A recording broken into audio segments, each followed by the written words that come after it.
많은 교회들이 주일 예배를 제외한 모든 활동을 중단하고 있는 상황이고 또 코로나19 예방과 확산 방지에 앞장서고 있는데요. 사실 교회 같은 경우에는 일주일에 한 번 모이는 거지만 대중교통이나 대형마트 또 뭐 유흥가일 때는 더 감염 위험이 높지 않을까 싶거든요. 네, 그렇습니다.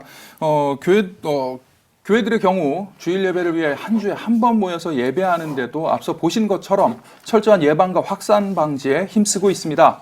사실 많은 분들이 인지하고 계시겠지만 감염 위험에 노출된 곳은 많습니다. 지난 주말 CTS 취재진이 사회적 거리 두기가 얼마나 실천되고 있는지 나가봤습니다. 마트의 경우 평소 주말보다는 사람들이 확연히 줄어든 것을 볼 수 있었는데요.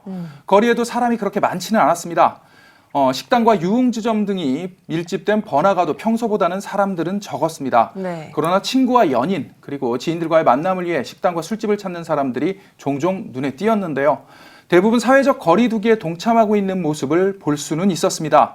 클럽과 나이트 등 유흥주점에 사람들이 북적이는 모습이 사실 인터넷과 SNS 등에 공개되면서 현재 지금 논란이 되고 있는 상황입니다. 네, 지금 뭐 저희가 언급하고 있는 사회적 거리 두기 이런 것들 사실 정치권에서 가장 먼저 앞서서 본을 보여야 될 것 같은데 얼마 전에 이런 뉴스가 나왔습니다. 한 정치권 인사 모친 장례식장에 뭐 정치인들, 기관장들이 참석해가지고 이거 가지고 또 말들이 나온다고 들었는데요. 어떻습니까?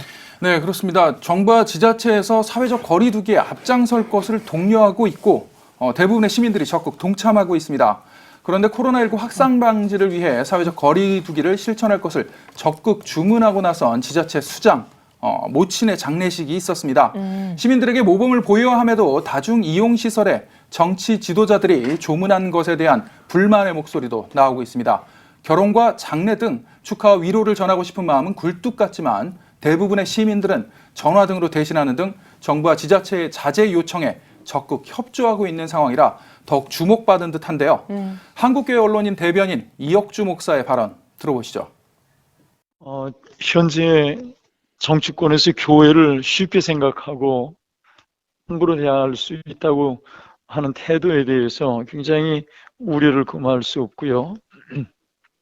교회 예배는 금하라고 하면서 그 불특정 다수가 수시로 또 수많은 사람들이 모이는 그 장례식, 정치인들이 이렇게 몰려가서 하는 거, 그러면 괜찮은가? 그렇게 묻고 싶습니다. 네, 코로나19가 감소세에 들어섰다는 보도가 나오고 있습니다만 코로나19의 종식을 위해 전 세계가 한마음으로 노력해야 할 필요는 있어 보입니다. 완전한 종식 전까지 지속적인 대응과 대처가 필요하겠습니다. 추대진 기자 잘 들었습니다.